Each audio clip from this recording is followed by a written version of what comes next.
देख रहे हैं आमने सामने नूरुल आरफीन के साथ। अस्सलाम वालेकुम। हज़रत अबू बकर सिद्दीक़ रज़ी अल्लाह ताला अन्हो खलीफा अव्वल का इरशाद पाक है, बल्कि उसका मफ़हूम है कि जवान का गुनाह भी बुरा मगर बूढ़े का सख्त बुरा। इसकी तौजी इसलिए ये दी जा सकती है कि बूढ़े ने चूंकि हवादिस ज़माना झेले हुए होते हैं, उसके पास उम्रों का तजुर्बा होता है, उसने बहुत वक्त देखा होता है, इसलिए उसे बोलते हुए अमल करते हुए सोचना समझना चाहिए। जबकि जवानों के साथ मामलात कुछ मुख्तलिफ होते हैं। मैं इसकी तौजी अक्सर कुछ यूँ दिया करता हूँ कि बुजुर्ग और बूढ़े में फ़र्क होता है। बूढ़ा वो होता है जिसके सिर्फ बाल सफ़ेद हो गए हों, और बुजुर्ग वो होता है जिससे नस्लों को, ख़ानदानों को, अफराद को और माशरों को फ़र्क पड़े, उनसे इस्तेफ़ादा करके उनमें कुछ इम्प्रोवाइजेशन लाई जा सके। इस एक इरशाद मुबारक की रोशनी में और एक इस तावील की रोशनी में जो इस वक्त मैं आपके सामने घड़ रहा हूँ, अगर निहाल हाशमी साहब की उस एक हरकत का जायज़ा लिया जाए, क्योंकि पोस्टमार्टम तो बड़ी अजीब सी बात है। अब निहाल हाशमी साहब का ज़िंदगी में क्या पोस्टमार्टम किया जाए, लेकिन निहाल हाशमी साहब हैं कि मुसिर हैं कि उनका पोस्टमार्टम फरमाया ही जाए। यहां मुझे अपने एक बदतरीन दुश्मन की एक बहुत खूबसूरत बात याद आ गई जो मैं आज तक नहीं भूला, उसे मैं गाहे बगाए हर जगह कोट करता हूं। मैं दोबारा कहता हूं, मेरा बदतरीन दुश्मन। मैंने उससे क्या सीखा? वो ये कहता है कि आरफीन, जब कभी बुरा वक्त आए तो फ्रंट फुट पे कभी मत आना, be on the very back foot. Nihal Hashmi साहब ने मेरा ख्याल है ये सब अंग्रेजी कहावत, उर्दू मुहावरे, ये सब कुछ नहीं सुने। कानून की किताबें पढ़ पढ़ के और फिर ज़िंदगी में बहुत सारे और मामलात हैं, सियासी लंतरानियाँ भगारनी होती हैं, उनके साथ मामला कुछ उल्टा हो गया है। वो भी अब अल्ताफ़ भाई की तरह जो है मेरा ख्याल है कि हज़ियान की तरफ जा रहे हैं। Please pardon me saying so. यहाँ पहले तो पाकिस्तानी पॉलिटिक्स में एक ही किरदार था कि जो टुनारी में पता नहीं क्या क्या ऑल फॉल बक जाया करता था। कभी अफजाइश नस्ल के मौजू पर ख़वातीन की मौजूदगी में ओल जलूल किस्म की अहमकाना बल्कि जाहिलाना तकारीर किया करता था। कभी एंकरों की जो है वो उनके आगे पीछे मामलात हो जाते थे, कभी मीडिया को गालियाँ पड़ती थीं, कभी अफवाज पाकिस्तान की शान में नाजेबा कलमात होते थे। लेकिन उसके बाद फिर निहाल हाशमी साहब को लगा कि अल्ताफ़ भाई अकेलापन महसूस कर रहे होंगे। निहाल हाशमी साहब ने कंबल उतारा, अंगड़ाई ली और उसके बाद सामने आ गए। उन्होंने कहा, सर मैं भी तो हूँ। निहाल हाशमी साहब ने पहले ये देख रहे हैं आप, ये टार्जन टाइप की तकरीर उन्होंने फरमाई थी और फिर मौजूद उनके वहाँ किसी एक हमदर्द ने उस क्लिप को वायरल कर दिया। उसके बाद साहब आते गले पड़ गई इनके, कोर्ट में जा करके भीगी बिल्ली बने हुए माफ़ी मांगते रहे। मेरे बहुत मोतरिफ हैं, मैं इनका बहुत मोतक़िद हूँ। हमने वाला और हम प्याला तो खैर कभी हो ही नहीं सकते, लेकिन बहरहाल हम मोहल्ला ज़रूर हैं।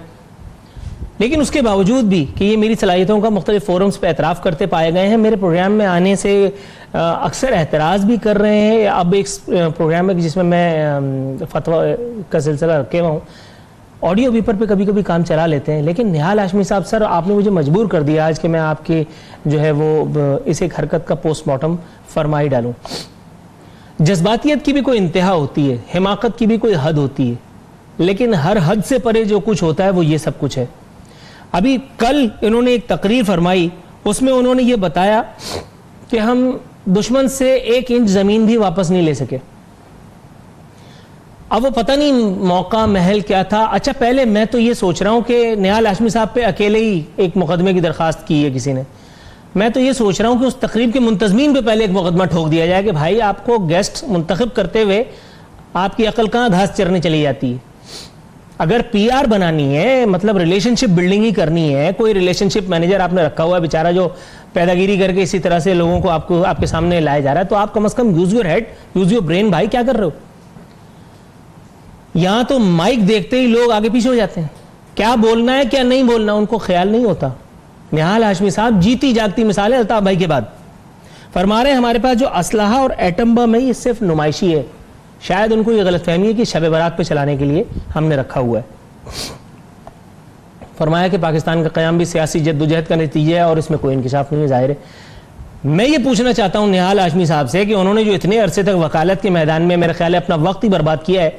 पाकिस्तान का क़याम यकीनन सियासी एक जद्दोजहद का नतीजा है। हुजूर, पाकिस्तान की बका, उसका आखिरी हरबा, उसका आखिरी हथियार, उसकी आखिरी तरकीब मां सिवाय अपने दिफा के, अपने दिफाई इदारों के और कोई है? KMC है जो आपको बचा के ले जाएगी, वापडा जिसका आपने बड़ा गर्क किया, PIA जिसमें आपने सियासी भर्तियां करवाई, स्टील मिल जिसको सियासी लोग नोच के खा गए, और कोई इदारा है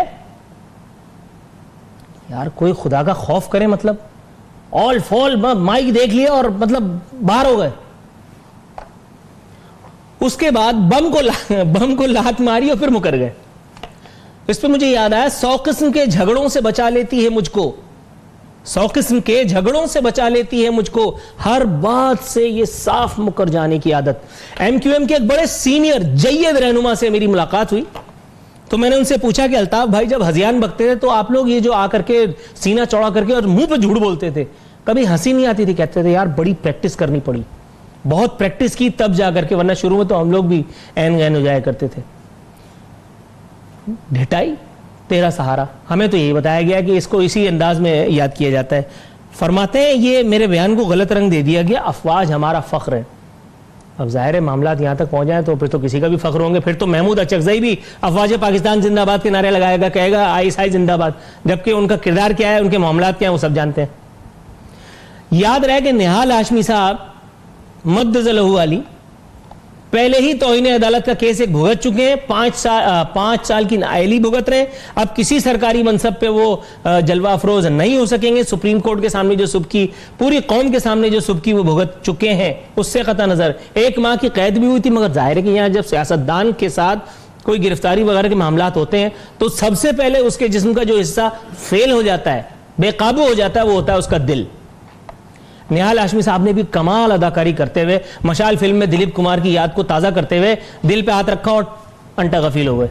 ये अलग बात कि वहां पे भी उनका कोई मुरीद, कोई मुतक़िद मौजूद था, उसने वो भी वीडियो लीक कर दी। उल्टी आंतें गले पड़ना, इसे कहते हैं ऊंट पे बैठो तो एक मखलूक आकर के आपको काट लेती है। निहाल हाशमी साहब भूल गए कि अभी तक मेरे ख्याल सदक़े वगैरह का एहतमाम उन्होंने नहीं किया होगा इस दौरान।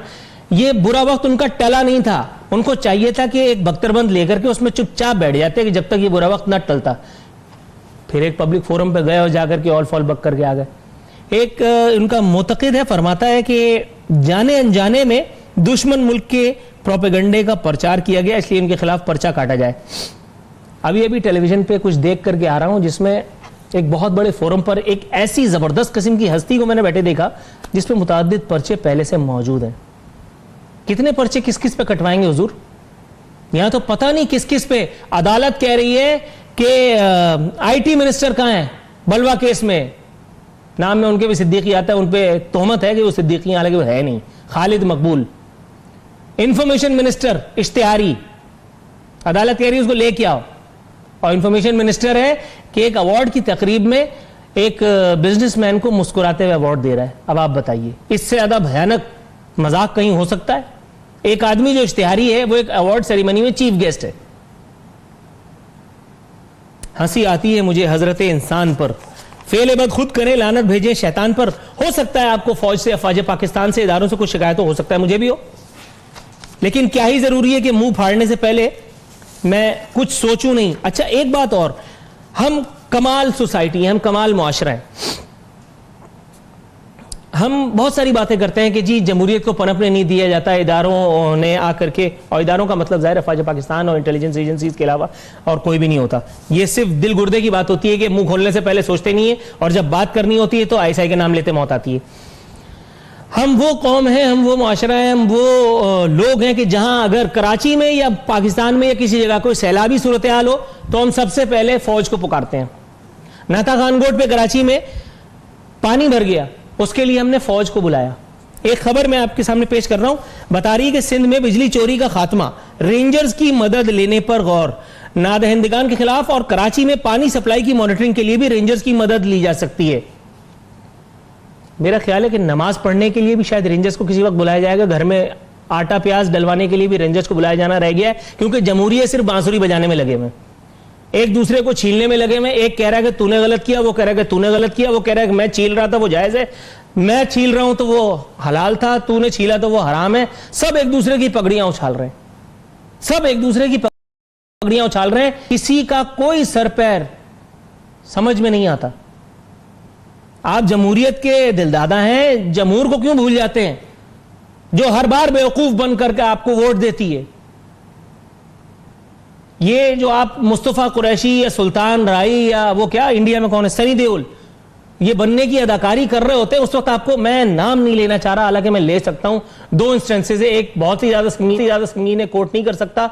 दूसरा मुझे याद आया कि एक सेनेटर के साथ में बैठा हुआ था, तो मैंने उनसे ऐसी बात हुई, मैंने कहा एजुकेशन सिस्टम की खराबियों के ऊपर बात हो रही थी, ऐसी मैंने उनसे कहा, मैंने कहा सर ये जो 2 महीने की छुट्टियां आप लोग दिया करते हैं और जो स्कूल की टाइमिंग्स हैं, अगर इसको थोड़ा सा कुछ, एक ऐसी उन्होंने तौजी पेश की कि मैं लिटरली उनका मुंह देखने लगा।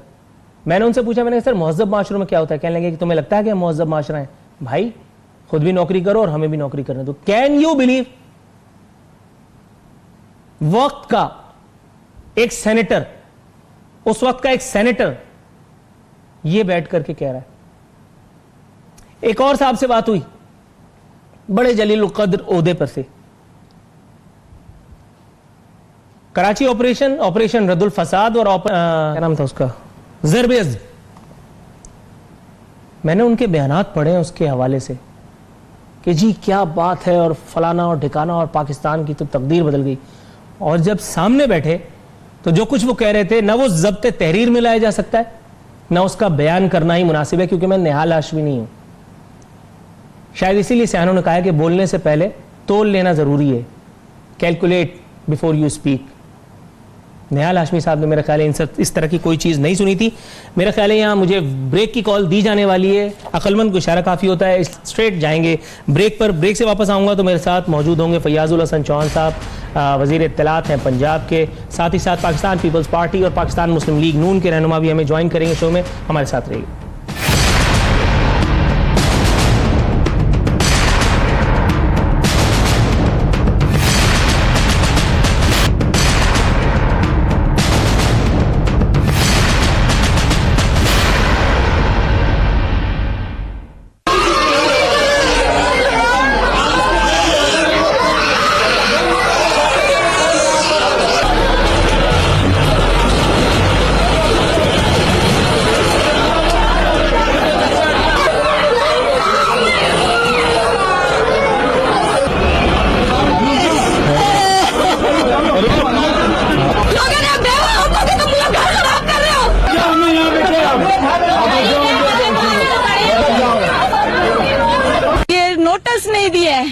मुझे कुछ कागज नहीं मिला है, पूरे इलाके के साथ ज्यादती हुआ है।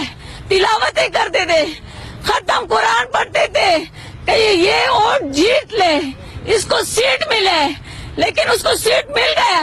इमरान ने हमारे घर बर्बाद कर दी है, उसको ऐसे नहीं करना चाहिए था।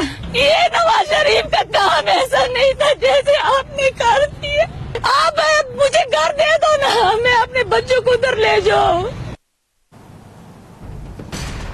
तब्दीली का नौहा पढ़ते ये वो आम पाकिस्तानी थे जिन पर असद उमर का कोई हरबा कारगर नहीं हो रहा। ये वो आम पाकिस्तानी थे जिनको गैस की प्राइसेस से कोई फर्क नहीं पड़ता जस्ट बिकॉज असद उमर ये कह रहा है। ये वो लोग थे, ये वो अहमक थे विद ऑल ड्यू रिस्पेक्ट जिन्होंने तब्दीली के नाम पर अपनी कब्र खुद खोदी और अब सर पे हाथ रख करके रो रहे हैं।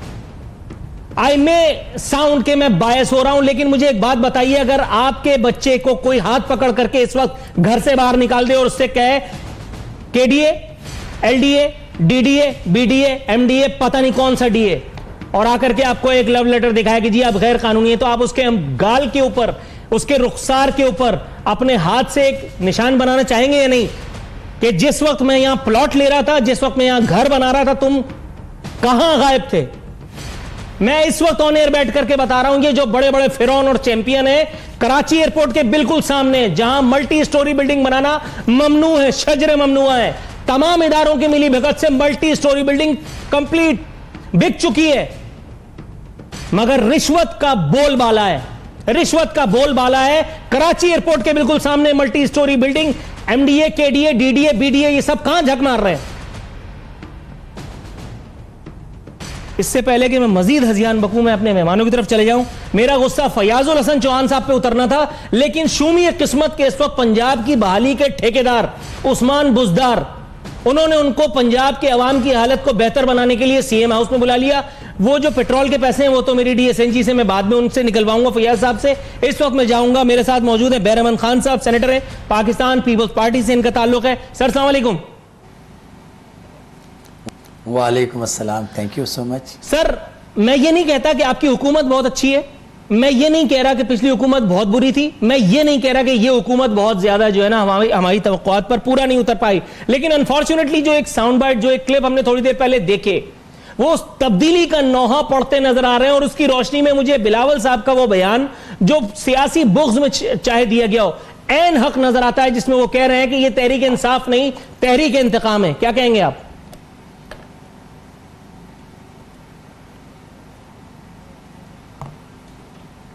Full toss. सर आपसे एक सवाल पूछा गया है। बैरमन साहब आप मुझे सुन सकते हैं? जी जी मैं सुन रहा हूं। सर सवाल खत्म भी हो गया और आपके जवाब का इंतजार है। नहीं, मैं आपने मुझे कहा कि मैं चौहान साहब के पास जाऊंगा, तो मैंने कहा बड़ा भाई ये बेशक दे दी। अच्छा नहीं, बड़े भाई तो वो होंगे, वो बड़े भाई छोटे भाई को मिल नहीं रहे और हत्ते चढ़ नहीं रहे, इसलिए मैंने आपसे ये सवाल पूछा कि तहरीक इंसाफ, तहरीक इंतकाम बनती नजर आ रही है, बिलावल साहब कह रहे हैं, क्या कहेंगे आप? देखिए बिस्मिल्लाहिर्रहमानिर्रहीम भाई साहब, देखिए बात यह है कि इलेक्शन से पहले 5 साल जो कैंटीनर पे गुजारे थे, या इलेक्शन के दौरान इलेक्शन कैंपेन में जो कुछ कहा था, आज पाकिस्तान की 22 करोड़ आवाम, लेकिन आपने एक बात की कि इन लोगों ने खुद वोट दिए हैं, तो मैं इस बात से इत्तेफाक इसलिए नहीं करता हूं कि किसी ने वोट नहीं देते, इनको प्लेट में रख के इनको सेलेक्टेड प्राइम मिनिस्टर जो बना था जाली मैंडेट के जरिए और जाली हुकूमत बनी थी। लेकिन मैं आपको 2 मिनट के लिए समझता हूं कि लोगों ने वोट दिए हैं। मैं आज आपको जो बनी गाला में सेलेक्टेड प्राइम मिनिस्टर का घर है, उनको रेगुलराइज करने के लिए आज तक कभी वो नोटिस मिल रहे, कभी नोटिस उसूल नहीं कर रहे हैं, कभी उनको 15 दिन दे रहे हैं। मैं समझता हूं कि इनक्रोचमेंट बिल्कुल अगर इलीगल है तो उनको गिराना चाहिए। सर मैं लेकिन अगर सर मुझे अपना अकीदतमंद समझ करके थोड़ा सा आपको यानी रोकना पड़ेगा। यहां मेरे साथ मौजूद हैं हमारे ममदूह फयाजुल हसन चौहान साहब। सर अस्सलाम वालेकुम। वालेकुम सलाम। सर अभी मैंने थोड़ी देर पहले एक बुकराती फरमाई, उसमें मैंने ये कहा कि लोगों ने तब्दीली के नाम पर आपको वोट दिया, लोगों ने 50 लाख घरों की उम्मीद पर आपको वोट दिया, और उन घरों के ऊपर, उन लोगों की उम्मीदों के ऊपर वो जो बुलडोजर भेजा गया था कराची में और इस्लामाबाद में और इधर उधर, मेरा ख्याल है कि वो उन लोगों को तब्दीली का सही तौर पर मजा चखा गया है। वो लोग, वो बच्चे जो रो रहे थे, वो नौहा पड़ रहे थे तब्दीली का, उनके लिए कोई लॉलीपॉप? बिस्मिल्लाहिर्रहमानिर्रहीम। आप इतनी बुकराती बातें ना किया करें ना, आप 21वीं सदी की बात करें, बुकरात तो यहाँ से चला गया जना, कई सौ साल पहले जना, तो कोशिश किया करें 21वीं सदी के मुताबिक की बात करें। ये जस्ट जना आज रहे मजाक में अपने भाई और अपने दोस्त को जना ये एक रिक्वेस्ट कर रहा हूँ। दूसरी चीज ये है जो आपने पूछा, आपकी इत्तला के लिए अर्ज है कि हमने कम अज कम 300 अरब रुपए की मालियत की जमीन वफाक के अंदर, इस्लामाबाद के अंदर जो CDA की थी, जो सरकारी और गैर सरकारी जमीनों पे कब्जे थे, हमने वो छुड़वाए, और हमने पंजाब के अंदर कम अज कम 12 से 13 अरब रुपए की मालियत की जमीन, हजारों एकड़ जमीन जो है वो हमने कब्जा ग्रुप और कब्जा माफिया से, जो सरकार और गैर सरकार की जमीनें थी, उनको हमने जनाब रिकवर करवाया। बुनियादी एजेंडा जो है वो सरकार की जमीनों पे और जो गैर सरकारी भी जो जमीनें थी जिस पे कब्जा किया हुआ था मजबूत और ताकतवर लोगों ने, उनसे वो रिकवर करना था और हमने वो किया। तो ऐसी कोई बात नहीं है कि ये सारा जो तजावजात के हवाले से ऑपरेशन है किसी गरीबों के खिलाफ या सर मैं बहुत मुअद्दिब होकर के, बहुत आजिज़ी और इनकिसारी के तमाम पिछले रिकॉर्ड तोड़ते हुए आपसे ये पूछने की जिसारत करूंगा कि कराची के इलाके सुरजानी टाउन में कौन सा तवंगर, कौन सा वक्त का फिरौन जाके रहता है? ये डिफेंस में जाकर के कार्रवाई क्यों नहीं हुई? ये कराची एयरपोर्ट के बिल्कुल सामने जिस बिल्डिंग की मैं बात कर रहा हूं, मल्टी स्टोरी बिल्डिंग, बहुत बड़ा ग्रुप तामीर कर रहा है। मैं रोज तकरीबन आगे पीछे गुजरते हुए लोगों से पूछता हूं और लोगों से सुना भी है, टेलीविजन पे उसका सिर्फ इश्तिहार चलता हुआ देखा गया है, लेकिन वो कंसर्न तमाम इदारे लिहाफ ओढ़ के सो रहे हैं। सर सुरजानी टाउन जो बिल्डिंग गिराने के लिए जा सकते हैं, या इस्लामाबाद के नवाही इलाकों में CDA जा सकता है, वो ऐसे इलाकों में नहीं जा सकता जहां वक्त के बड़े बड़े फिरौन रहा करते हैं? नहीं, ये जो कराची की आप जो मुझे बता रहे हैं, वहां पे PTI की हुकूमत है। किस पार्टी की हुकूमत है वहां पे सिंध में? वफाक में सर कौन हुकूमत कर रहा है? नहीं, मैं वफाक की नहीं, मैं कराची की बात कर रहा हूँ। तजावजात पे इशू जो है ना वो सूबाई मामला है। वफाक के अंदर हमारी हुकूमत है तो हमने CDA के तहत जो है ना वो ये ऑपरेशन किया है। पंजाब के अंदर हमारी हुकूमत है तो हमने ऑपरेशन किया है। कराची की आप मुझे एग्जाम्पल दे रहे हैं तो आप क्या वो आसिफ अली जरदारी साहब के और पीपल्स पार्टी की हुकूमत का जो स्पोक्स पर्सन है उससे पूछे ना कि वहाँ पे ये क्या हुआ। और वो जो वहां पे औरत, वो बेवा औरत, वो बेचारी रो पीट रही थी, वो कह रही थी कि इससे अच्छा इमरान खान के लिए हमने पता नहीं क्या किया, न्याज मैं कराई, वही फातिहा कह रहा हूँ ना कि सिंध के अंदर अगर गरीब लोग, नहीं वो सिंध की नहीं थी, वो इस्लामाबाद में थी, शहरियार आफरीदी की मुतासरा खातून, जिसके ऊपर आपने बुकरात और सुकरात की जनाब वो मिसालें भी दी हैं, और जिसके हवाले से आपने कहा कि हम जनाब अदब की सारी हदें तोड़ के आपसे सवाल पूछ रहा हूँ, तो वो तो सिंध की हुकूमत का मसला है ना, पीपल्स पार्टी की हुकूमत है। चलिए आप मेरे साथ रहिएगा सर, मैं बहुत मशकूर और ममनून हुआ क्योंकि किसी हाजिर सर्विस मिनिस्टर को मैंने अपने प्रोग्राम में कभी लिया नहीं, ये पहला मौका है और मैं चाहता हूं कि मैं आपको अपने साथ रखूं। प्लीज जरा 1 मिनट का तवक्कुफ फरमाइएगा, मैं पाकिस्तान पीपल्स पार्टी के पास चले जाऊं। सर ये मुझे बताइएगा, पाकिस्तान पीपल्स पार्टी की हुकूमत है, उन्होंने ये कराची में एलडीए, एमडीए, डीडीए, बीडीए जितने भी हैं ये सब आपके कंट्रोल में, क्यों नहीं कंट्रोल करते हैं इनको? इससे पहले के वक्त का कोई और आकर के आप लोगों को कंट्रोल करे, खुद कंट्रोल कर लें। देखिए मेरी बात सुने, जहां तक इंक्रोचमेंट का ताल्लुक है, इंक्रोचमेंट 2 किस्म के होते हैं। कुछ ऐसे इंक्रोचमेंट के ओ रेल पटरी के साथ हो, कोई मतलब के नहर के साथ हो, कोई नाली के साथ हो, लेकिन कुछ ऐसे इंक्रोचमेंट है कि वो पाकिस्तान की बहुत कीमती ज़मीनों पे बिल्डिंग्स बनते हैं, प्लाजे बनते हैं, घर्स बनते हैं। तो मैं समझता हूँ कि मेरे चौहान भाई ने कहा कि अभी हमने इतनी ज़मीन आज़ाद की, इतनी ज़मीन आज़ाद की, लेकिन मैं समझता हूँ कि जब ये प्लाजे बनते थे, जब ये घर बनते थे, तो जिन लोगों की निगरानी में, जिन लोगों की सरबराही में, जो लोग जिम्मेदार हैं, जो लोग रिस्पॉन्सिबल है, तो उनको क्या सज़ा मिली, और मतलब कि जैसे अकाउंटेबिलिटी होनी चाहिए अक्रॉस द बोर्ड, तो इंक्रोचमेंट को भी आप सामने रख के अक्रॉस द बोर्ड करे। लेकिन एक तरफ गरीबों के घर मस्मार कर रहे हैं रातों रात, और दूसरी तरफ बनीगाला में जो 300-400 बिल्कुल दुरुस्त फरमा रहे थे, लेकिन अनफॉर्चुनेटली मेरे सवाल का जवाब नहीं था। बनीगाला का एहतसाब तो मैं अभी कर लेता हूं, आपके मौजूद रहते। 1 मिनट जरा तवक्कुफ फरमाइएगा। चौहान साहब सर ये मुझे बताइएगा, इमरान खान साहब के 2-3 बयानात मेरे सामने मौजूद हैं। ब्रेक पर जाने से पहले मैं चाह रहा हूं कि आपका एक वर्जन इसके ऊपर आ जाए। इमरान खान साहब फरमाते हैं, IMF जाने पर मेरे नाकिदीन बताएं मेरी पोजीशन में होते तो वो क्या करते। पाकिस्तान को लाक संगीन बहरान के पेश नजर कर्ज लेने के सिवा कोई चारा नहीं। दूसरा वो कहते हैं कि आइंदा चंद माह यकीनन सख्त होंगे, सियासतदानों में से अक्सर मुजरिम है। वक्तन फवक्तन अगर हम बात करें 1 by 1, सॉरी, IMF जाने पर मेरे नाकिदीन बताएं अगर वो होते तो वो क्या करते। यही बात नवाज शरीफ साहब कहते थे, यही बात जरदारी हुकूमत कहती थी। हुकूमत के पास कर्ज लेने के सिवा कोई चारा नहीं, ये तमाम हुकूमतें कहती नहीं, इसमें नई बात क्या है। सियासतदान मुजरिम है, तो वो तमाम हाजी जो PTI में चले गए, इमरान खान साहब के साथ हैं, वो उनका दस्तो बाजू है, उनके एहतसाब के लिए क्या कर रहे हैं सर आप? रोको यार अभी ब्रेक को, लो इतनी मेहनत से मैंने इतने सारे सवालात दागे और लाइन ड्रॉप हो गई। बहरवन साहब आइए, मैं और आप खेलते हैं। जी सर कुछ कह रहे थे आप? बात सुने, देखिए मेरी बात सुने। अभी मतलब कि IMF के बारे में इमरान साहब कह रहे कि अगर मेरी जगह कोई और किसी की हुकूमत होती तो वो क्या करते। हमने कब कहा है कि IMF के पास मत जाएं? हम तो ये कह रहे कि आपने कहा था कि अगर मैं IMF के साथ पास चला गया तो मैं खुदकुशी कर लूंगा। आपने कंफ्यूजन क्रिएट किया है। सिलेक्टेड प्राइम मिनिस्टर ने इस मुल्क में अफरा तफरी पैदा की। आज 2 स्टेटमेंट है, कल भी 2 स्टेटमेंट थे। कल 2 स्टेटमेंट ये थे कि PM साहब कह रहे थे कि हो सकते हैं कि हम IMF के पास न जाएं। असद उमर ने कहा कि IMF की टीम आ रही है। आज आपके असेंबली के फ्लोर पर KP के सीनियर मिनिस्टर आतिफ खान ने यह कहा कि हमने कब कहा है कि हम 50 लाख कर देंगे, हमने कब कहा है कि हम 1 करोड़ नौकरी देंगे। तो इस वक्त अगर आपके हमसाया ममालिक ट्रस्टेबल आप उनके सामने नहीं रहे, अगर आप अवाम के सामने अपने ट्रस्ट लूज करते जा रहे हैं, तो ये इसलिए कि आप एक पिच पे नहीं है। एक तरफ आपने पाकिस्तान के पॉलिटिशियन को मुजरिम कहा, आपको ये हक नहीं है, आप अदालत नहीं है, आप जज नहीं है, आप इस मुल्क के सिलेक्टेड प्राइम मिनिस्टर सही, लेकिन सिलेक्ट आप प्राइम मिनिस्टर हो, आपने बगैर किसी गुनाह के, बगैर किसी केस के, बगैर किसी हायरिंग के, बगैर अदालत की सजा के आपने मुजरिम कहा। मेरे ख्याल में पाकिस्तान आप जितनी गुफ्तगू फरमा रहे हैं बिल्कुल ठीक है, दुरुस्त है, लेकिन यहां वक्त हुआ है प्रोग्राम में एक मुख्तसर सी कमर्शियल ब्रेक पे जाने का। ब्रेक से वापस आऊं तो कुछ मजीद मौजूआत है जिनका अहाता करेंगे।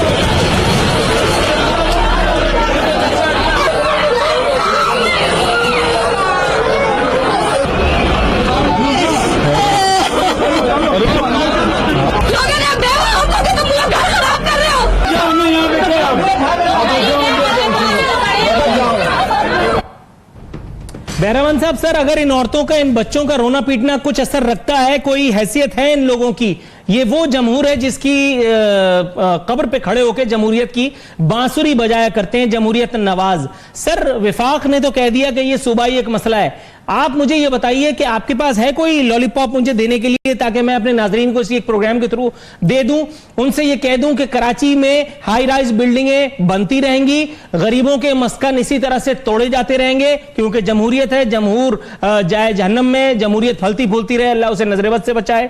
मैं ये कह दूं कि कराची में बाबर गौरी का वो ग्रुप जो बाबर गौरी के नाम को यूज करके कहां से कहां पहुंच गया, खुद बाबर गौरी एक वेटर कहां से कहां पहुंच गया। मैं ये कह दूं कि चूंकि जमहूरियत है इसलिए जमहूर का कुछ नहीं होने का, बाबर गौरी को रकम बैरून मुल्क इसी तरह से जाती रहेगी। सर ये मुझे बताइए, पाकिस्तान पीपल्स पार्टी इस सिलसिले में कुछ कर सकती है, या इसके लिए वर्ल्ड बैंक जाएं, यूएनओ जाएं, अक़वाम मुत्तहिदा से रुजू करें, या ट्रंप से बात करनी पड़ेगी? देखिए, पाकिस्तान पीपल्स पार्टी की जो हुकूमत रही है वो हमेशा जो भी, चाहे वो एहतसाब का अमल हो, चाहे वो इंक्रोचमेंट का मसला हो, चाहे वो गरीबों को जो घर है वो देने का मसला हो, जब उनको जॉब देने का मसला हो, पाकिस्तान पीपल्स पार्टी का एक स्लोगन है रोटी कपड़ा मकान। वो कल भी था, वो आज भी है और कल भी रहेगा। नहीं तो गरीबों का ना रोटी है, ना कपड़ा है, ना मकान है। कौन से गरीब के पास कपड़ा रोटी मकान है? देखिए, मुझे आप 2 मिनट दे दें। देखिए मेरी बात सुनिए, जब 2008 में पाकिस्तान पीपल्स पार्टी की हुकूमत बनी तो 10 साल जो डिक्टेटर ने, जो मुख्तलिफ हुकूमतों ने आवाम को नौकरियां से निकाले थे, वो कॉन्ट्रैक्ट पे थे, ओ मतलब कि उनको रेगुलर नहीं किए थे। पाकिस्तान पीपल्स पार्टी ने लाखों की तादाद में उन लोगों का माशी कत्ल जो किए थे उनको बहाल किया, उनके रेगुलर किया, उनको अपने प्रमोशन और सैलरी के साथ ले आया। और इसी तरह पाकिस्तान पीपल्स पार्टी का जो मंशूर और स्लोगन है उस पर हमेशा पीपल्स पार्टी ने अपनी हुकूमतों में काम किया है। अगर हम अपोजिशन में होते हैं तो भी हम गरीब का आवाम, गरीब बहुत कलामी की गुंजाइश निकालते हुए मैं सिर्फ ये पूछ रहा हूं, मैं with all due respect sir, माशाल्लाह आप सेनेटर हैं, मैं तो कुछ भी नहीं, लेकिन मैं आपसे नाम पूछ रहा हूं, आप मुझे शनाख्ती कार्ड नंबर बता रहे हैं।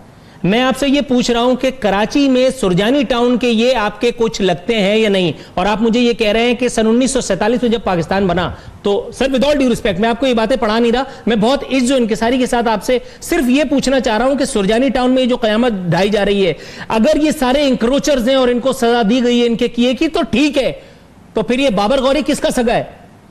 फिर ये कराची एयरपोर्ट के सामने वाला ये मल्टी स्टोरी प्लाजा क्यों नहीं तोड़ा जा रहा?